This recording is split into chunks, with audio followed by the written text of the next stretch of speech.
Hola, ¿qué tal? Nuevamente con ustedes el licenciado Chacón. Estamos en una nueva sesión de la materia de inserción al derecho de la licenciatura en Administración y Comercialización.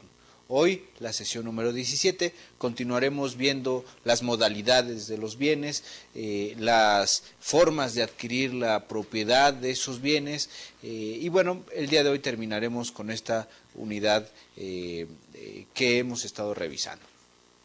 Toda esta idea de los bienes siempre es bastante interesante.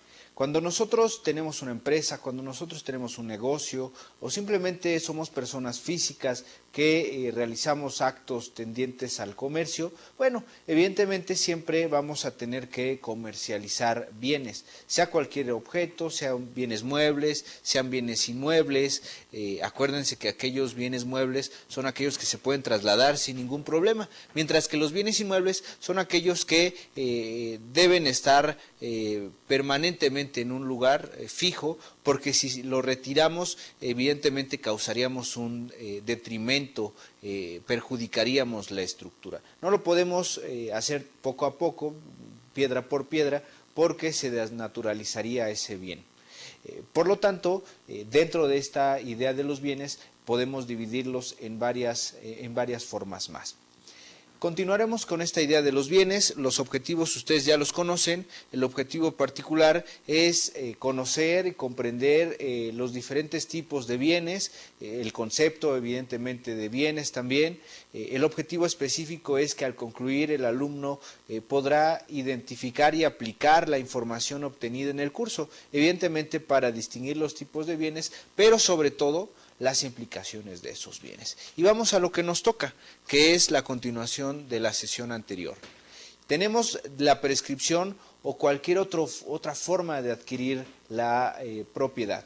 Estamos en el tema número 5.5, que son precisamente eso, medios o formas de adquirir la propiedad. Y una de esas formas es la que se hace por medio de lo que se llama prescripción positiva, prescripción adquisitiva o también llamada usucapión. ¿Qué quiere decir eso? Una persona, cuando detenta la posesión de un bien inmueble, en algunos casos también de bienes muebles, puede, siempre y cuando acredite ciertos requisitos, puede adquirir la propiedad de un bien inmueble toda vez que se encuentra en posesión del bien, de ese bien en específico, y además lo hace en calidad de dueño, de forma pública, pacífica y continua. Y sabemos que si mantiene esa forma pública, pacífica y continua, la posesión pagando impuestos, pagando derechos, ostentándose como dueño, oponible a terceras personas, diciéndole a todos, yo soy el dueño de esta propiedad, de forma pública, de forma pacífica, sin que medie violencia, y de forma continua, durante un tiempo considerablemente largo, 5 años para cuando se adquiere la posesión de buena fe y 10 años cuando se adquiere la posesión de mala fe. Digamos que si no se tiene un justo título, necesitaremos 10 años para poder asegurar la procedencia de esta acción reivindicatoria, o más bien de esta acción de prescripción positiva. Cuando nosotros intentamos esta usucapión, prescripción adquisitiva, prescripción positiva, tenemos que acreditar todos esos elementos: pública, la posesión pública, pacífica y continua, y además en calidad de dueño. Si nosotros acreditamos eso, ¿cómo lo podríamos acreditar? Por medio de documentales como la luz, el teléfono, el agua, etcétera. Vamos a poder acreditar todas esas posesiones. Pero lo más importante es que sea oponible a terceros, y eso implicará que tengamos que llamar a juicio para apoyo, para que rindan testimonio a algunas personas que los ofreceremos bajo una prueba testimonial, que rindan cuenta, que nos digan específicamente que nosotros o la persona que pretenda usucapir adquirir la propiedad por medio de la prescripción, ha estado con esa posesión durante todo ese tiempo específico. Una forma interesantísima de adquirir la propiedad es precisamente por medio de la usucapión o la prescripción positiva, la prescripción adquisitiva. También existe la llamada prescripción negativa, pero eso es todo lo contrario. Por el simple paso del tiempo, solo que ya no se adquiere, sino que se liberan las personas de cargas, de deudas, de obligaciones. Es lo que se llama comúnmente como prescripción negativa, y por supuesto que también la tendrá que declarar un juez dependiendo de la materia. Todos los métodos o los medios que tienen el carácter de adquisitivos de la propiedad, es decir, cualquier otra forma distinta a las que ya hemos estado revisando, son formas específicas para adquirir la propiedad. Cuando una persona encuentra algo en la calle, bueno, pues difícilmente podrá adquirir la propiedad. En todo caso se le dará una compensación económica respecto de ese bien que se haya u objeto que se haya encontrado en la calle. Pero para los bienes muebles un poco más complejos, que no nos podemos encontrar tan fácilmente en la calle, pues es un poco más difícil, pero aún así se puede adquirir la propiedad por medio de esa prescripción. Hay otros medios de adquirir la propiedad, como por ejemplo un contrato de compraventa, como por ejemplo un contrato de donación. Un contrato de mutuo no implica la traslación de la propiedad, por lo tanto no es una forma de las que estamos revisando, no es un medio para adquirir la propiedad, simplemente se le presta, el mutuo es un préstamo, se le presta una cantidad de dinero, un objeto mueble específico.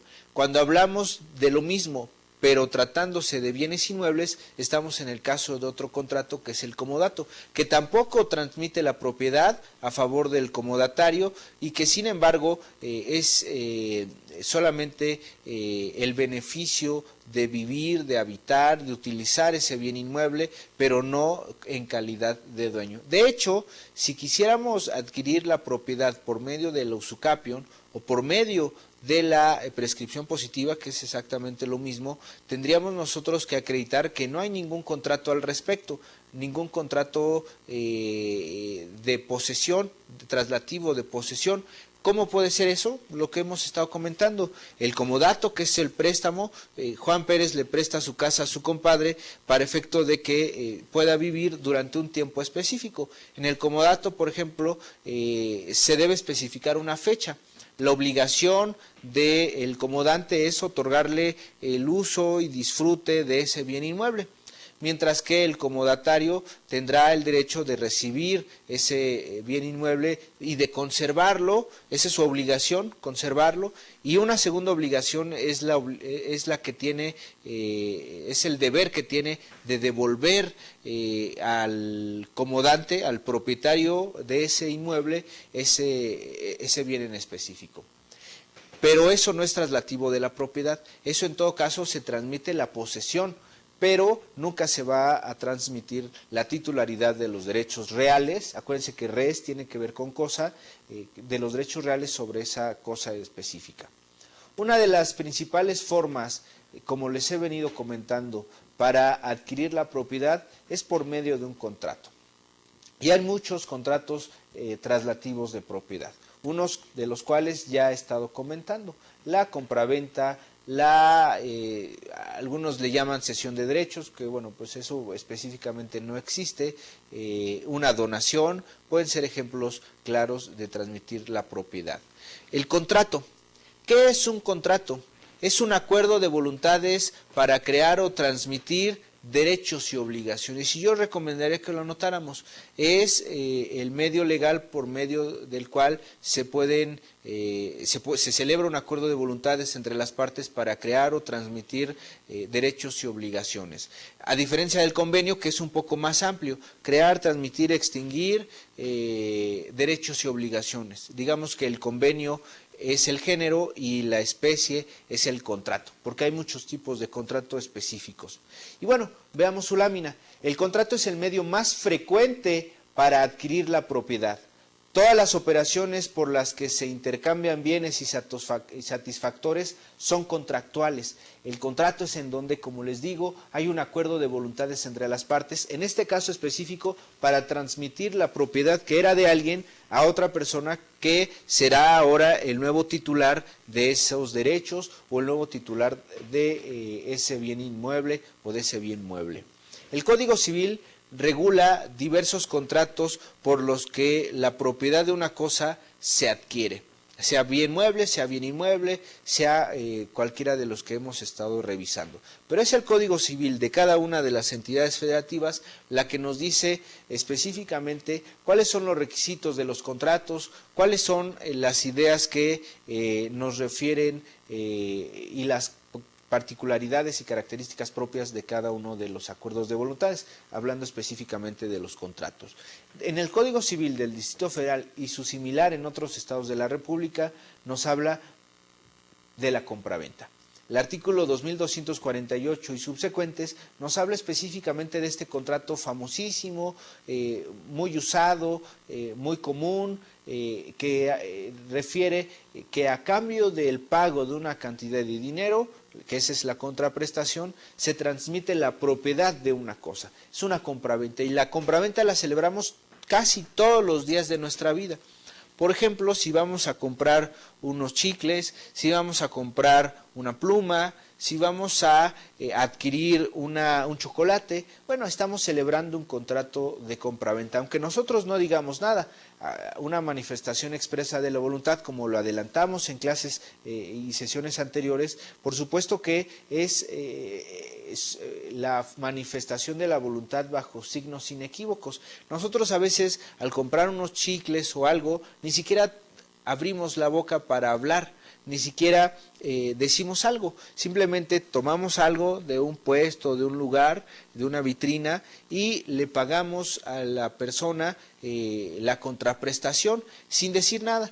A cambio ella nos da esa mercancía que nosotros hemos adquirido y muchas veces ni siquiera decimos nada. Lo hacemos bajo signos inequívocos. El hecho de tomarlo y pagarlo, bueno, es un signo inequívoco que no da lugar a ningún tipo de duda. Pero la compraventa la podemos definir como tal a aquella en virtud de la cual se da la adquisición a cambio de un precio cierto. Es importantísimo puntualizar esa situación de un precio cierto. Específicamente se le debe dar una cantidad como contraprestación por la adquisición de la propiedad de esa cosa. Dice un precio cierto, pero además en dinero. Debe ser cuantificable en dinero porque si no lo es, no se puede celebrar el contrato de compraventa. Por ejemplo, yo no puedo vender cualquier objeto a un precio indeterminado. Dame lo que quieras. Bueno, evidentemente eso no configura un contrato de compraventa y en atención a eso, pues no podría ser válido y muy posiblemente se hace menester nulificar ese contrato. Y bueno, pagado es un precio cierto y en dinero, pagado por el comprador al vendedor, quien transmite su derecho de propiedad al primero. Es decir, la persona, el vendedor, transmite la titularidad, transmite la propiedad a otra persona que es el comprador y que a cambio le entrega como contraprestación el pago de una cantidad cierta de dinero. Eso es importantísimo, es el contrato de compraventa regulada por los artículos 2248 y subsecuentes dentro del Código Civil del Distrito Federal y su similar en los estados de la República. Eso es por un lado, la compraventa. Por otro lado tenemos lo que se llama la permuta, artículo 2327, que dice, es un acto por virtud del cual la propiedad de una cosa se adquiere a cambio de transmitir la propiedad de otra a quien enajena la primera. ¿Y qué es todo esto? Una persona tiene una pluma, otra persona tiene una, digamos, a lo mejor otra pluma, una de una marca específica y otra de otra marca también específica, diferentes. Celebran un contrato en donde se permutan, es decir, yo te entrego esta pluma a ti y tú me entregas esta pluma a mí, de tal suerte que se intercambian los bienes muebles o bienes inmuebles. Es una permuta. La contraprestación equivale a la entrega de otro objeto, más o menos de las mismas características. La permuta siempre es un contrato de equilibrio, en donde se dan cuestiones u objetos que más o menos tienen el mismo valor. Pero es muy posible que no se haga así y entonces para compensar esa diferencia entre valores, uno vale más, otro vale menos, para compensar esa diferencia de valores, a lo mejor este que tiene su objeto que vale menos, pagará una cantidad extra, una cantidad de dinero precisamente para compensar y estar en un plano de igualdad y de equidad. Eso es la permuta 2327 y subsecuentes. Se intercambian bienes. Yo tengo una cosa, tú tienes una cosa, las intercambiamos y con eso cumplimos con nuestra contraprestación, cada uno de los contratantes. Por otro lado tenemos el contrato de donación, que se da cuando una persona otorga la propiedad, transmite la propiedad de un bien mueble o inmueble del cual es legítimo titular a otra sin ninguna contraprestación. El contrato de donación casi siempre es a título gratuito. No podría entenderse de otra forma. La donación siempre implica la carencia, la ausencia de una contraprestación. La contraprestación implica que yo te doy algo, pero tú en contraprestación tienes que darme algo también. Yo te doy un objeto, como en la compraventa, y tú me das a cambio una cantidad de dinero.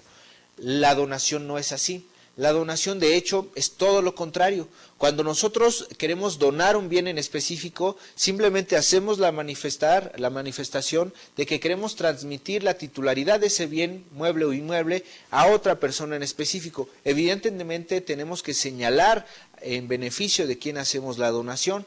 Uno es donante, nosotros que queremos regalar o transmitir la propiedad, y otro es donatario, aquella persona que recibe los beneficios de ese contrato de donación. Regulada, por supuesto, por los artículos 2332 y subsecuentes del Código Civil. ¿Qué es la donación específicamente? Lo podemos observar en su lámina. Dice, es por la que el donatario adquiere la propiedad de algo sin tener a su cargo prestación, o le llamamos algunas veces contraprestación alguna, de no ser la gratitud a guardar al donante. Es decir, se debe decir que la única contraprestación, no sé si obligatoria o no, yo diría que no es obligatoria, sería la gratitud, pero puede no tenerla. No hay obligación de darle las gracias por escrito, no hay obligación de darle las gracias de manera verbal, simplemente una persona que dona lo hace por el simple gusto de hacerlo. En todo caso, así deberían ser las cosas. Una donación, por tantas implicaciones que pudiera tener, simplemente es la transmisión de la propiedad de un bien hacia otra persona a cambio de nada, es decir, sin pedir nada a cambio. Por lo tanto, la donación en su mayoría siempre es a título gratuito. Y bueno, ¿qué pasa si se actualiza una forma de ingratitud? Esa es la única forma en la que se puede revocar, no nulificar, sino revocar el contrato de donación. Es cuando se advierte una causa, como le llamamos, de ingratitud. Resulta que el donatario, a quien yo le doné, me demanda o me perjudica de alguna forma. Si acreditamos en términos del Código Civil y del Código de Procedimientos Civiles esa ingratitud, podemos solicitar nosotros en esa vía la revocación de la donación y en consecuencia la titularidad del bien inmueble del cual nosotros donamos y que ahora estamos pidiendo la revocación, regresará a nuestra esfera jurídica, regresará a nuestro patrimonio y entonces quedará sin efectos ese contrato previo de donación. Es interesantísima esa figura de donación. que por supuesto la única forma es de quitar y de cesar sus efectos es por medio de la revocación de la donación. Interesantísimo tema que bueno, seguramente se revisará quizá en otro momento. Otro contrato importante es el contrato de mutuo. Y la verdad es que mucha gente se dedica precisamente a eso. Hay empresas que se dedican precisamente al contrato de mutuo, regulado por los artículos 2384 y subsecuentes y siguientes. ¿Qué es el contrato de mutuo? Es un contrato a través del cual el mutuatario adquiere del mutuante la propiedad de una suma de dinero, ojo, de una suma de dinero o de otro bien fungible específico, y se obliga a pagarle con otro tanto de la misma especie y calidad. Es un contrato de préstamo, es la entrega de un bien específico, normalmente hablamos de dinero, a cambio de que se le devuelva. Su mismo concepto lo dice. Es un contrato a través del cual el mutuatario es a la persona que recibe, casi siempre la terminación tario, arrendatario, comodatario, mutuatario, endosatario, son los que reciben el beneficio de cualquier contrato, como tip nada más, para que puedan tener una mejor retención. Cuando hablamos de el mutuatario, en este caso va a adquirir la propiedad de una suma de dinero de otra persona, con la obligación de devolverla en un tiempo específico, esa misma cantidad, quizá no son los mismos billetes, pero se dice que es de la misma especie y de la misma calidad.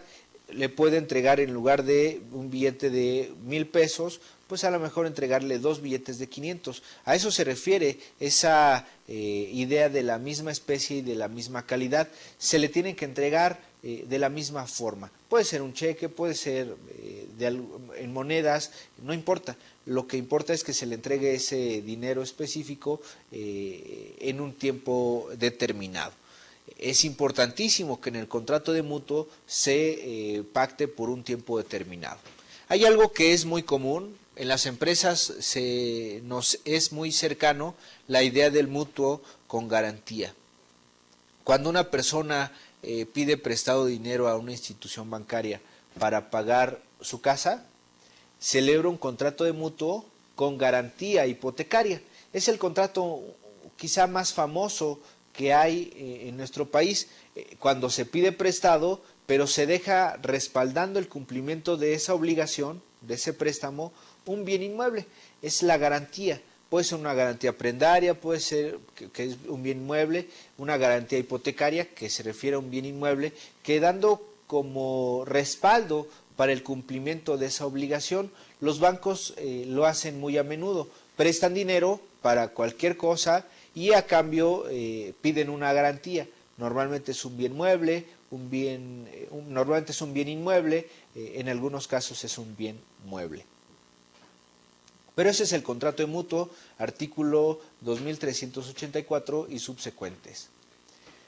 Otra forma de adquirir la propiedad es lo que nosotros conocemos como la aportación que se da en una sociedad civil. Es el artículo 2688 y siguientes. Y dice, puede consistir en una suma de dinero u otro bien y que la sociedad adquiere en propiedad para formar parte de su capital social.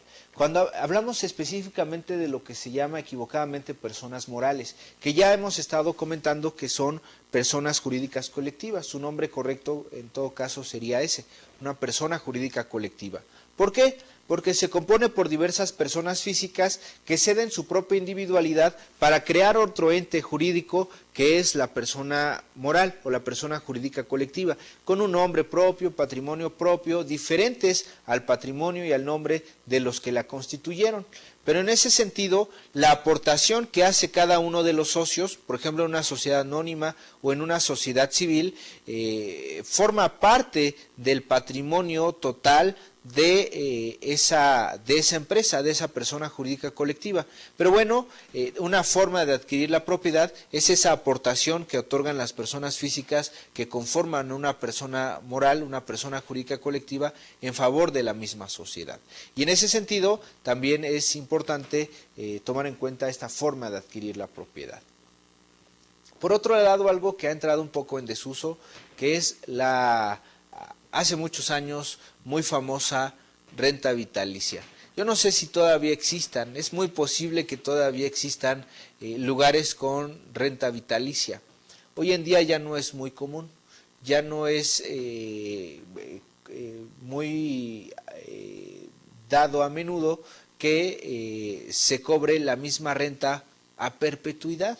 Eso es la renta congelada o la renta vitalicia, cuando en los contratos de arrendamiento se pacta en un contrato, en un convenio, un monto de renta específico, el cual no va a cambiar nunca. Hoy en día ya no es posible, precisamente por eso, por su entrada en desuso, ya no se aplica, ya no se ven esos casos en los tribunales. Pero la renta vitalicia, artículo 2774 en adelante. Esta trae consigo la adquisición de propiedad de un bien a cambio de la obligación de cubrir una pensión periódica durante la vida de otra u otras personas. Interesantísima figura la renta vitalicia.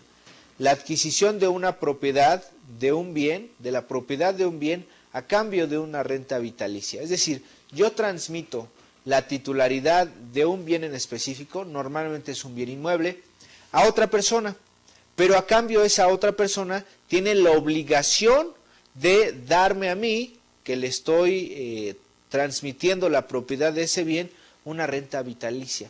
Otro ejemplo de eso es cuando se le hereda a alguien o se le dona o se le permite a otra persona, se le transmite la propiedad a una persona específica, pero a cambio tiene que darnos una cantidad específica, una cantidad de renta o en algunos casos que le permita vender, que nos permita vivir en ese bien inmueble sin ningún problema. Es lo que se llama como la renta vitalicia. Te doy mi bien inmueble, pero déjame vivir ahí a perpetuidad, hasta que yo me muera. Es una figura sui generis, interesantísima, la de la renta vitalicia. Debo decir que ha entrado en desuso, hoy en día cada vez menos se utiliza esa renta vitalicia, sea para cualquiera de los dos casos que les he adelantado. Una forma quizá más interesante de adquirir la propiedad es por medio de una sucesión. Y para ello me voy a valer de su pizarrón, en donde les voy a señalar que una persona en específico tiene su propio patrimonio. Pero si desgraciadamente esa persona fallece, ¿qué es lo que se va a hacer con su patrimonio? Imagínense que aquí tenemos una persona, imagínense que esto es una persona y que por alguna situación, le voy a poner una crucecita, para aquellas personas que mantienen este tipo de religión, que se murió, que falleció, y en consecuencia, ¿qué es lo que va a pasar con su patrimonio? El patrimonio no desaparece con la muerte, con el fallecimiento de una persona. ¿Qué es lo que va a pasar con ese patrimonio? ¿Qué es lo primero que tenemos que preguntarnos? Primero, si hay testamento o si no hay testamento. El testamento sabemos todos que es la manifestación de última voluntad, es en donde señalamos que si aconteciera el momento de nuestra muerte o cuando acontezca el momento de nuestra muerte, nuestros bienes se transmitirán a tal o a tales personas. Aquí es menester, necesario distinguir la idea del legado y la idea de la herencia. El legado es cuando se transmite un bien en específico y la herencia es cuando se transmite a título universal. Por ejemplo, herencia. Dejo la totalidad de mis bienes a mis hijos tales, tales, tales, tales. O solo a mi hijo, ¿no? Tal, que se llama tal.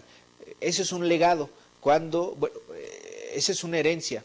Un legado es, dejo este bien en específico, un bien inmueble específico, describiendo la calle, las escrituras, describiéndolo exactamente, dejo este bien inmueble a tal persona o a tales personas. Eso es un legado, mientras que, como les decía, una herencia es cuando transmito a título universal. Dejo la totalidad de mis bienes a tal persona o a tales personas. La totalidad de ese patrimonio se va a transmitir. Pero una de las formas en que se va a adquirir la propiedad es precisamente por esa sucesión. lo primero que tenemos que preguntarnos es si hay testamento o si no hay testamento. Si no hay testamento, tenemos que acudir ante la omisión de última voluntad del decuyus. A esta persona que se muere y que se abre una sucesión se le llama decuyus. Tenemos específicamente que transmitir la propiedad de esos bienes, de tal suerte que hay personas que tengan derecho a heredar. ¿Qué es otra cosa que tenemos que nosotros preguntarnos? Si esa persona tenía herederos, cuántos eran los bienes que tenía, si estaba casado, bajo qué régimen estaba casado. Todas esas son implicaciones para poder realizar una sucesión. Pero bueno, una forma de adquirir la propiedad es mediante un legado, un testamento, en donde hay un bien específico y él, toda vez que hay un testamento, le transmite a otra persona, a su hijo, por ejemplo, un bien inmueble. Es un legado y de esa forma adquirirá la propiedad.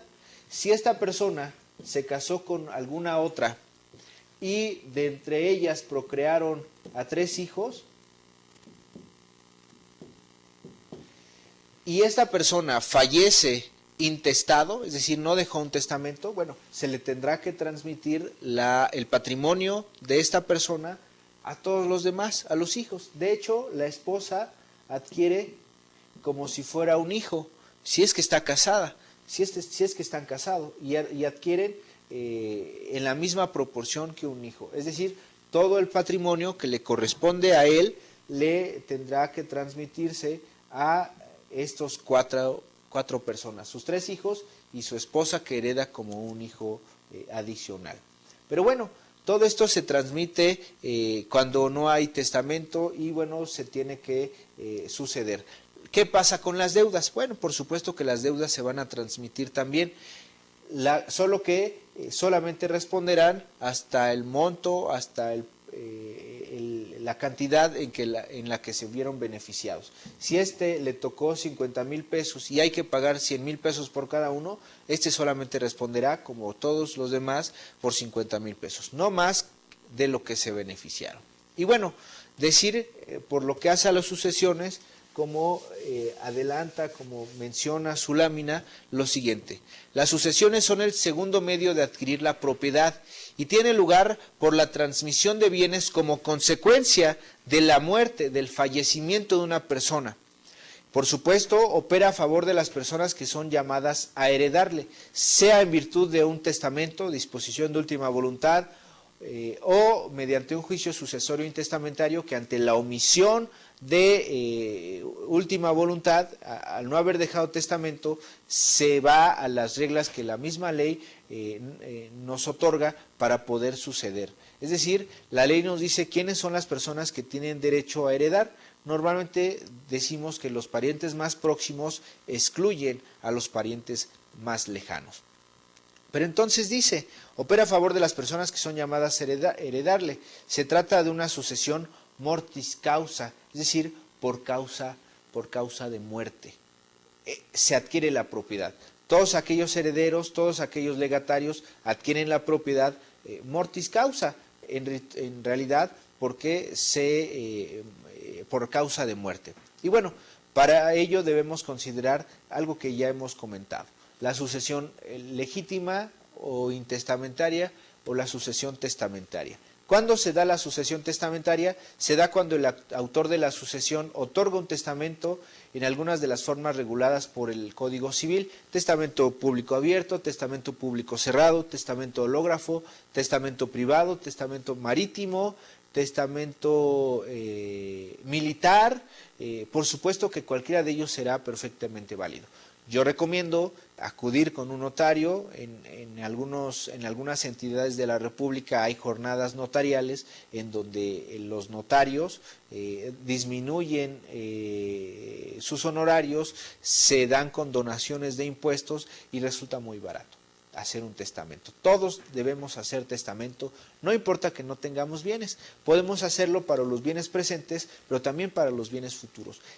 ¿Qué pasa si no se otorga testamento y nosotros fallecemos? Todo nuestro patrimonio se entrará en un juicio sucesorio intestamentario y bueno, a veces genera consecuencias indeseables. La gente se pelea, la gente cuando se trata de cuestiones de dinero, a veces cambia. Entonces, evitemos todo eso. Y bueno, se da cuando el autor de la sucesión otorga testamento en cualquiera de las formas que ya hemos indicado. Y bueno, indica específicamente mediante ese instrumento que es el testamento, quién o quiénes son los que tienen derecho a heredar. Por medio de un legado, un bien en específico a una persona determinada, o por medio de herencia. Dejo a título universal mis bienes a tal o a tales personas. Pero hay una disposición de última voluntad. Cabe aquí decir por qué se llama disposición de última voluntad, porque aquí no es primero en tiempo, primero en derecho. De hecho, aquí aplica una regla contraria. El último en tiempo, primero en derecho, que quiere decir que aquí el que vale, el testamento que vale es el último. Si nosotros queremos hacer un testamento de hace 10 años y resulta que el año pasado se había otorgado otro testamento, el que vale no es el de hace mucho tiempo, sino el más reciente. Precisamente por eso es una disposición de última voluntad.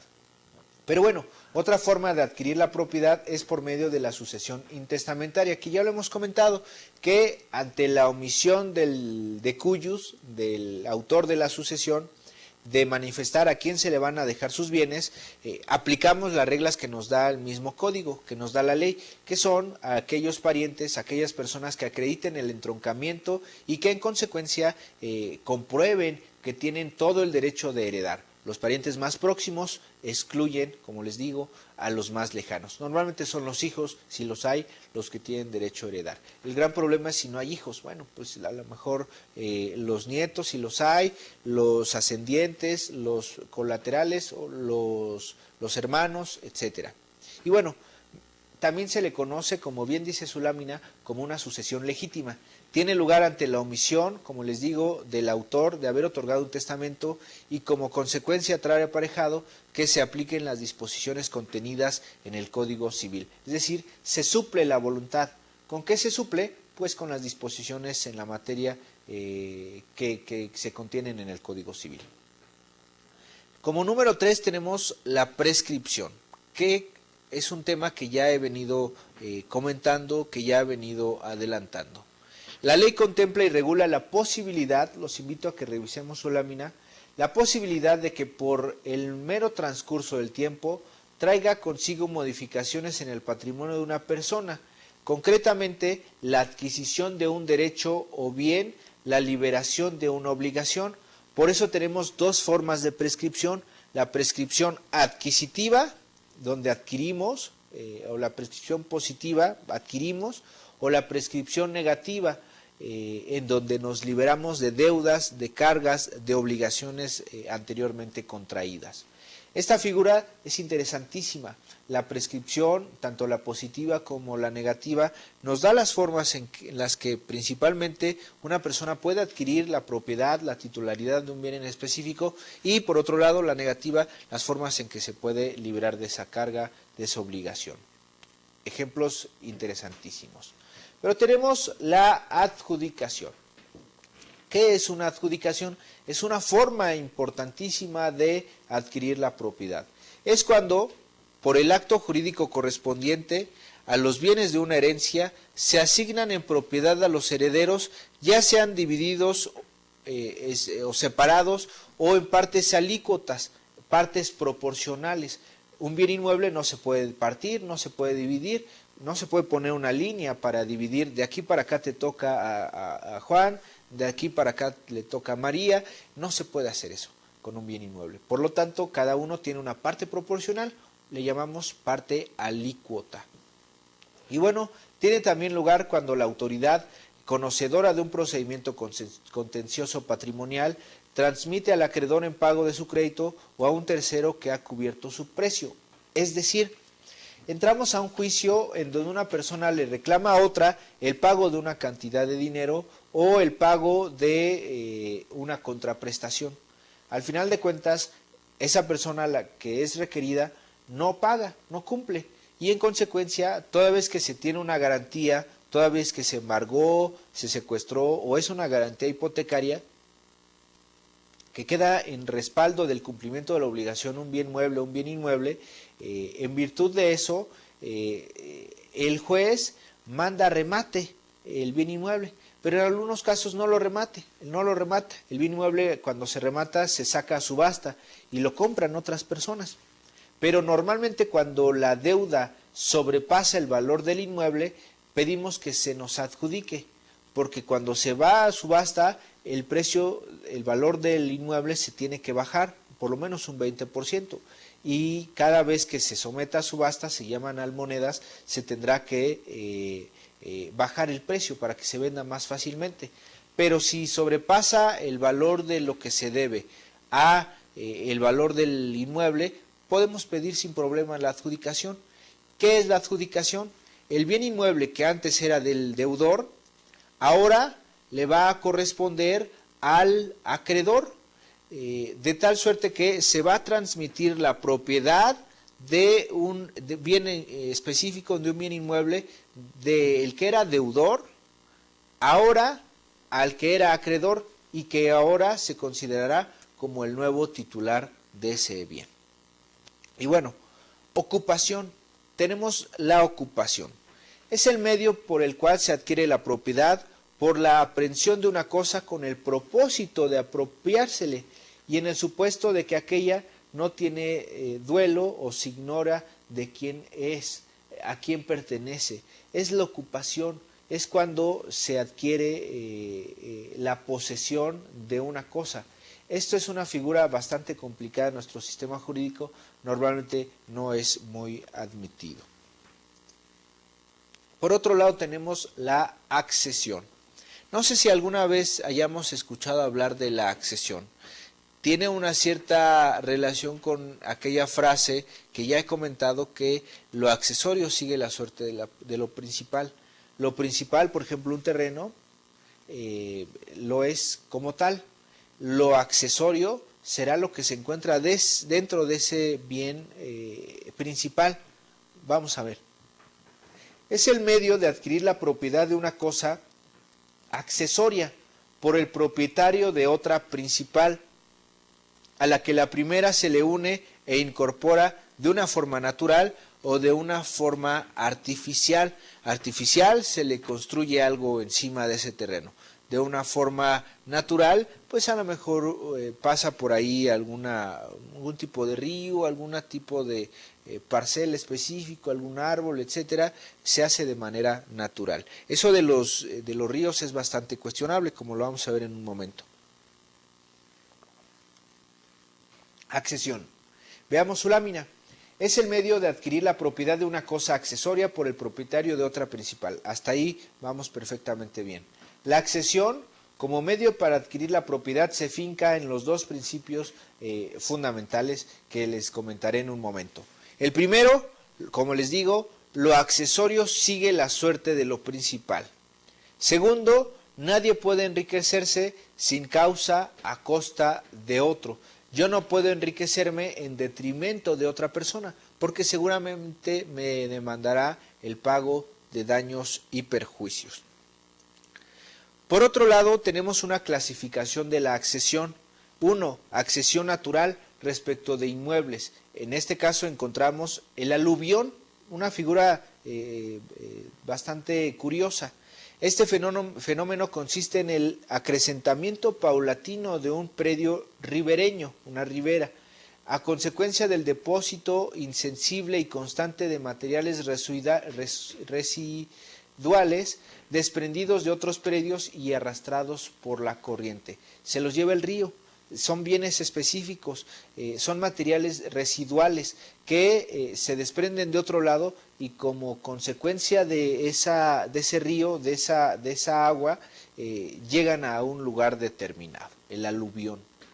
En México hay muchos lugares en donde hay aluviones, desgraciadamente los citadinos casi no los conocemos.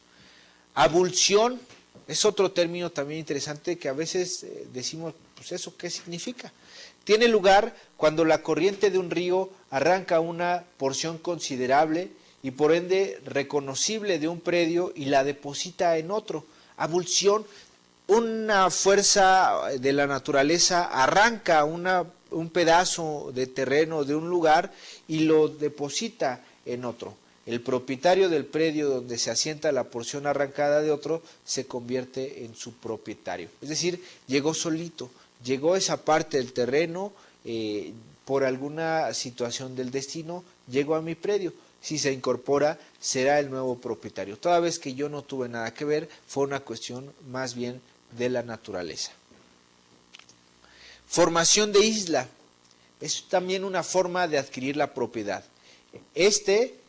Por supuesto, como bien dice su lámina, es otro supuesto específico de la accesión, cuyo origen está en la formación de una isla. Si a alguien, normalmente un país específico, pertenece a un territorio, un suelo específico, y de ahí se forma una isla, pues ese país es el propietario de esa isla. Es rarísimo, pero si pudiera pasar que en un predio privado apareciera una isla, por cuestión también de la naturaleza, pues ese propietario del bien inmueble de ese terreno también será el propietario de la isla. Acuérdense que lo accesorio sigue la suerte de lo principal. Se construye una casa en un terreno. ¿Quién es el propietario del terreno? Juan Pérez. ¿Quién es el propietario de la casa? Aunque lo haya construido Juan Rodríguez, de todos modos es Juan Pérez, porque él es el propietario de la casa. 3. Cambio de cauce de un río. Por eso decía que es bastante cuestionable eso de un río. La adquisición por accesión a consecuencia del cambio de un río y es esta forma específica que nos da la accesión. Por supuesto, regulado por el artículo 914 del Código Civil. Una accesión artificial de inmuebles puede ser respecto de una edificación, una siembra, una plantación, de tal manera que el propietario de un terreno extiende de su propiedad respecto de lo edificado, sembrando o plantando sobre dicho predio. Es una accesión artificial de inmuebles, en donde por virtud de la actuación del hombre se produce esa accesión. Esa cuestión accesoria se puede unir a lo principal. Medios de adquisición de la propiedad. Y bueno, la accesión de bienes muebles. También es una figura sui generis. Es el caso de la unión o la incorporación de bienes muebles a una considerada como principal y la otra accesoria, la adquisición de una de ellas por el propietario de la otra. La influencia de la buena o mala fe de quienes son propietarios de cada una de las cosas. Tales son los casos, como bien lo refiere el artículo 916 del Código Civil, que al respecto nos dice: cuando dos cosas muebles que pertenecen a dos dueños distintos se unen de tal manera que vienen a formar una sola, se da esta situación de la accesión de bienes muebles. Por alguna situación se funden, por alguna situación se pegan. A final de cuentas se forma una situación jurídica interesantísima, porque según el artículo 916 pertenecen a dos dueños distintos y se unen. Ya no se pueden separar sin que causen un detrimento. Evidentemente habrá que determinar a quién le pertenece. Quizá sea un régimen de copropiedad que ya hemos adelantado, que ya hemos platicado en sesiones anteriores, un régimen de copropiedad forzosa. Por otro lado tenemos la mezcla y la confusión. Hablamos de los sólidos que son objeto de mezcla, pero los líquidos son los que no se prestan, o más bien son los que nos prestan a una confusión específica. Cuando se trata de sólidos, bueno, se unen dos cosas, sin problemas, son distinguibles, pero cuando se habla de líquidos y se revuelven, evidentemente tenemos un problema. A menos que se trate de dos sustancias como el agua y el aceite que no se unen y que siempre permanecen separadas. Por último, la especificación, que consiste en la transformación por trabajo propio de una cosa ajena. Es decir, se realizan modificaciones, trabajos en un lugar determinado y por consecuencia, en virtud de ese trabajo propio, se transforma esa cosa ajena. Simplemente diremos que los medios de adquirir de la propiedad son aquellos por los cuales se transmite la titularidad del derecho real de propiedad, del derecho real de titularidad de esos muebles o inmuebles a una persona en específico. Es forma parte del sistema jurídico mexicano la determinación de las formas de adquirir la propiedad. Es interesantísimo saber cómo se puede adquirir la propiedad, sea por un contrato, sea por cuestión de la naturaleza, sea, como les digo, por una accesión. Es decir, hay innumerables formas de adquirir la propiedad. La propiedad, por supuesto, oponible a terceras personas es motivo de estudio de esta materia, inserción en derecho, y que seguramente en otros temas lo estaremos viendo. No me queda más que invitarlos a que sigamos al pendiente, que sigamos en línea, revisen sus actividades de aprendizaje, consulten a su tutor, seguramente les dará mucha luz al respecto. Recomiendo como actividad extra o como actividad académica la revisión de los artículos que hemos estado mencionando en el Código Civil para una mejor asimilación de los conceptos vistos en esta sesión. No me queda más que despedirme por esta sesión. Nos vemos la próxima.